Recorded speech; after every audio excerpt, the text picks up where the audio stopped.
Oh, sorry. I was having a little snack. Sorry about that. Hi, I'm E.D. Lewis, and welcome back to my channel, and happy Vamptember. We are at the end of week 1 of Vamptember, and yeah, it's fine. We'll just leave it like that. So yeah, currently, yeah, we're gonna go ahead and do this. Okay, so I wasn't sure if I wanted to give a quick update or say what the video is about, but here's a quick update.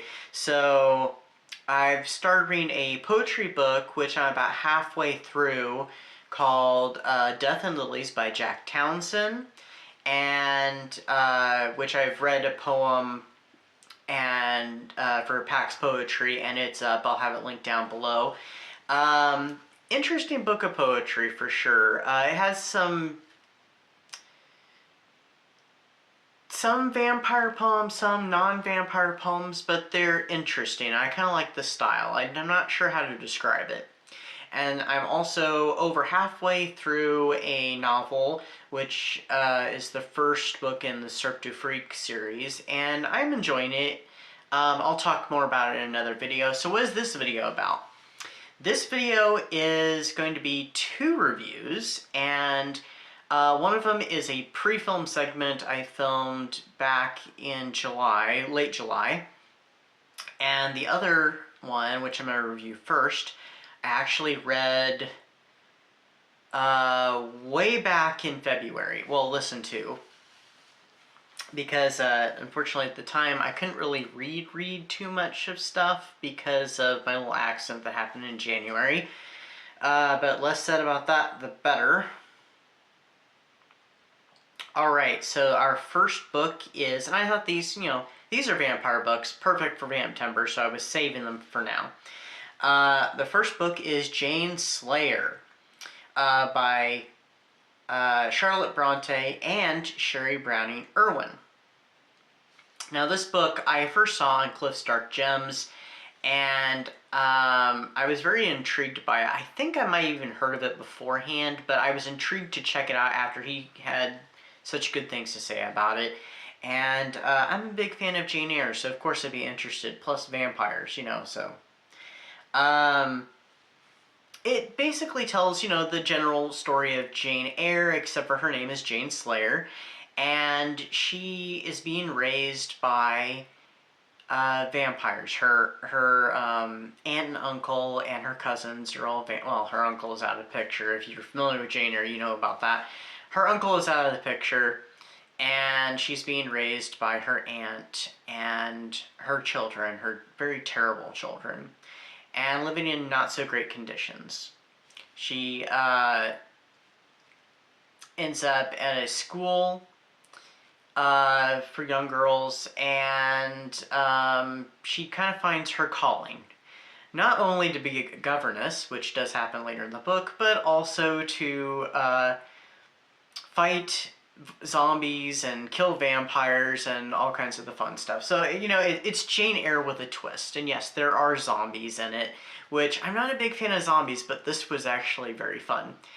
And there's not just vampires and zombies in it. There is another type of creature in it, but I'm not going to go into that because that'd be spoiling. I thought this book was really fun, and it was very much like Jane Eyre, but with things inserted into it and the world slightly tweaked. So, I mean, it follows the book of Jane Eyre pretty well, and does, of course, make some alterations. She does have a dialogue with the spirit of her deceased uncle, which, of course, is not in Jane Eyre, but it kind of starts her off on her journey. And, what was his name in the original novel? The one who ran the school, Mr. Brocklehurst. His name is not Brocklehurst in this book, it's, Brocklehurst. I hope I'm pronouncing it right. It's a twist on the Bokor, I think I'm pronouncing it right, which is a voodoo priest. And I think you can see where that's going with the whole zombie thing. And then eventually, she ends up getting the job with Mr. Rochester and being a governess to, and I cannot remember her name for the life of me, and I love the novel so much. Oh, I can't remember her name. I'll have it down in the, this. Okay, editing ED here. I just finished filming this segment of the video, and I just remember what her name is. I didn't even have to look it up. It's Adele. Her name is Adele. Okay, back into the video. So, yeah, if you are a fan of Jane Eyre, you might like this book, or you might hate it. If you are a fan of Jane Eyre and you also like vampires and stuff like that, and you don't mind slight, tweaks on a classic story, I think you'll find it very enjoyable. If you are very hardcore fan of Jane Eyre and you don't like when classics are reimagined, you will probably hate this. Who knows? But you might, you could check it out and see if you like it or not. I don't think it'll take very long for you to decide one way or the other. It is kind of long. Essentially, I think it's very much Jane Eyre length, because Jane Eyre is kind of a thick book. But it's so entertaining, and I listened to it on Audible, and the performance was fantastic. There was one little thing that I was a little concerned about, was how a certain character was going to be portrayed and handled in this book, and under the circumstances, the way the story is reworked and characters are reworked and slightly reimagined, I think it kind of works. You still have sympathy for this character, which I'm glad that preserves that. But I think under the circumstances, the way that the author handled it, I think it works out really well. And that was something I was a little uncertain about how that was going to go. That was a big concern of mine. But now, if you're familiar with Jane Eyre, I'm sure you know which character I'm referring to. But yeah, I very much enjoyed this book. I gave this book 4 stars. It was very entertaining. It was a little long in places, but so was Jane Eyre. So, I mean, I think it keeps a certain amount of fidelity to the book with a fun twist. So, and there's even like a famous line in there, "Dear reader, I married him." That line is used, but it's tweaked. And you have to read the book or listen to it, whichever method you want to use, to find out how it is tweaked. So this next segment is, like I said, it was pre-filmed back in late July, so I think originally I was planning it to be a solo video, but I thought, hey, why not pair it with Jane and Slayre, because they both have takes on classic characters, Jane Eyre and Sherlock Holmes. So please enjoy this next review, and I will see you all very soon. So, I wanted to go ahead and review this because this is going back to the library. I unfortunately don't own a copy of this, but I wanted to go ahead and get this review done now while I have it. So, today I'm reviewing Sherlock Holmes and the Vampires of London by Sylvain Cordier, or Cordier? I'm not really sure how to pronounce the name. But I got this at the library, along with some reference books that I'm going to have to recheck because I'm not done with those yet. But, yeah, this was an interesting little thing, and I was just kind of looking through the YA section and looking through the graphic novels, which that's what this is, a graphic novel, and I was like, ooh, Sherlock Holmes and vampires? Yes, please. So, here we are.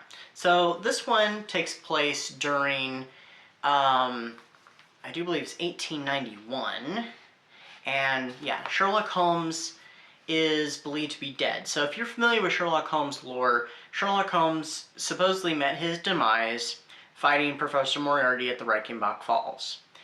And then there was that period that Sherlock Holmes is believed to be dead for 3 years, then he reappears in the empty house in The Return of Sherlock Holmes. Well, this takes place so many months after the Reichenbach Falls incident happened. And Holmes is currently in France, and he is being visited by his brother Mycroft. Well, during their little visit, the two are attacked by vampires. Holmes is completely surprised by the existence of the supernatural creature, but he quickly accepts it and finds that he is being sought out by their leader, who I think it's pronounced Slimes.